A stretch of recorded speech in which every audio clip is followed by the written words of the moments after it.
Pertandingan dramatis terjadi di leg kedua babak semifinal Liga Eropa antara Bayer Leverkusen menghadapi tamunya AS Roma. Berbekal kemenangan 2-0 di pertandingan leg 1, Leverkusen yang bertindak sebagai tuan rumah di Stadion Bayer Arena Jumat 10 Mei dini hari memutuskan untuk merotasi tim dengan mengistirahatkan beberapa pemain intinya. Dalam formasi 3-4-2-1, Xabi Alonso menurunkan Amin Adli, Jonas Hofmann dan juga Adam Lozek di lini depan. Sementara itu di posisi gelandang, Granit Xhaka diturunkan sebagai pengatur serangan. Sedangkan AS Roma bersama dengan pelatih Daniel De Rossi menurunkan formasi 3-5-2. El Shaarawy, Leandro Paredes, Lorenzo Pellegrini hingga Romelu Lukaku menjadi andalan serigala ibu kota di starting line up. Sama-sama berambisi meraih kemenangan. Sejak babak pertama dimulai, pertandingan antara Bayer Leverkusen dan AS Roma berlangsung dengan ketat. AS Roma bahkan langsung membahayakan gawang Bayer Leverkusen saat laga baru berjalan 4 menit. Beruntung bagi tuan rumah, sepakan kaki kanan Romelu Lukaku masih mampu diantisipasi dengan baik oleh Matej Kovar.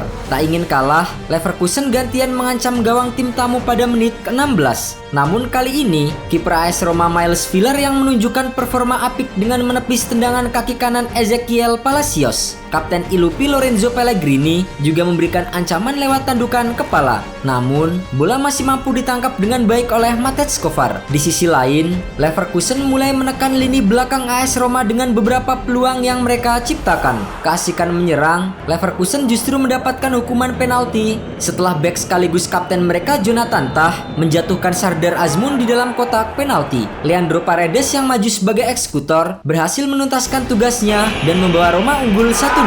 Di babak kedua, Leverkusen yang tak mau rekor mereka terpatahkan tampil semakin menggila dengan terus menggempur pertahanan AS Roma. Namun, penampilan apik kiper Miles Villar benar-benar membuat pemain tuan rumah kesulitan mencetak gol. Memasuki menit ke-65, petaka justru kembali menghampiri tuan rumah setelah Adam Lozek melakukan handsball di dalam kotak terlarang. Wasit sempat melihat tayangan ulang VAR sebelum akhirnya memutuskan untuk memberi penalti kedua untuk AS Roma. Leandro Paredes yang kembali menjadi eksekutor lagi-lagi sukses melakukan tugasnya dengan baik dan membawa Roma unggul 2-0 sekaligus menyamakan agregat 2-2. Sayang sekali, setelah menyamakan agregat, Roma justru kehilangan fokus hingga akhirnya mereka membuat kesalahan fatal yang berujung gol bunuh diri. Berawal dari tendangan sudut yang diambil oleh Alejandro Grimaldo, bek AS Roma Gianluca Mancini malah mencetak gol bunuh diri setelah salah mengantisipasi bola.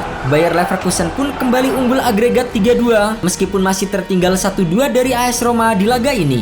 Di saat tim asuhan Xabi Alonso akan merasakan kekalahan pertama mereka pada musim ini, Josip Stanisic seolah menolak hal itu. Di menit ke-90+7, Stanisic berhasil mencetak gol penyama kedudukan lewat aksi individu ciamiknya dari sisi kiri pertahanan AS Roma. Ia melepaskan tendangan kaki kiri dari dalam kotak penalti setelah mengecoh dua pemain belakang Roma. Dengan gol tersebut, Bayer Leverkusen menyudahi pertandingan dengan kemenangan agregat 4-2 dan berhak lolos ke final Liga Eropa. Selain itu, hasil 2-2 juga membuat Leverkusen belum terkalahkan di musim ini. Tim asuhan Xabi Alonso tercatat sudah menjalani 49 pertandingan berturut-turut tanpa kekalahan di semua kompetisi. Dari catatan tersebut, 40 laga diantaranya berakhir dengan kemenangan. Catatan itu membuat Bayer Leverkusen mematahkan rekor Benfica asuhan Eusebio pada periode Desember 1963 sampai Februari 1985 sebagai tim yang memegang rekor tak terkalahkan yang paling lama sejak dimulainya kompetisi Eropa.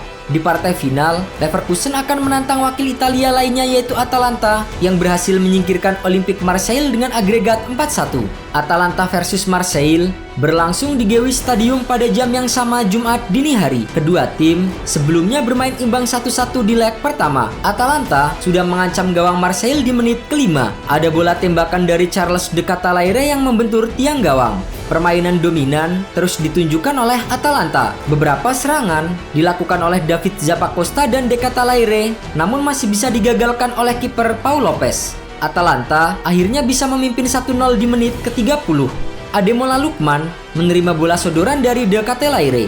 Ia kemudian melepaskan tembakan dari tepi kotak penalti. Marseille nyaris tanpa perlawanan sepanjang babak pertama. Hal itu membuat pasukan Gian Piero Gasperini memimpin laga sampai turun minum. Atalanta memulai babak kedua dengan baik. Ladea pun sukses memperbesar keunggulan menjadi 2-0 lewat gol dari Matteo Ruggeri yang menuntaskan assist dari Lukman. Tempo permainan cenderung menurun setelah gol tersebut. Atalanta lebih pasif saat bola dikuasai oleh Marseille dan berhati-hati saat dalam posisi menguasai bola. Atalanta menambah gol di injury time. Bola tembakan El Bilal Toure membuat Atalanta menang 3-0. Hasil ini mengantarkan Atalanta ke final Liga Eropa dengan agregat 4-1. Final Liga Eropa antara Bayer Leverkusen versus Atalanta akan digelar di Stadion Aviva Dublin, Irlandia, tepatnya pada 23 Mei mendatang. Ini akan menjadi final yang ideal karena kedua tim sama-sama memiliki pemain kualitas Eropa. Bayer Leverkusen yang berambisi meraih treble invisible akan menantang Atalanta yang tampil meyakinkan di Eropa musim ini, termasuk menyingkirkan kandidat juara Liverpool di babak perempat final. Setelah itu, final Liga Eropa merupakan sejarah bagi Atalanta karena untuk pertama kalinya dalam 116 tahun klub berdiri sukses menembus final kompetisi besar Eropa.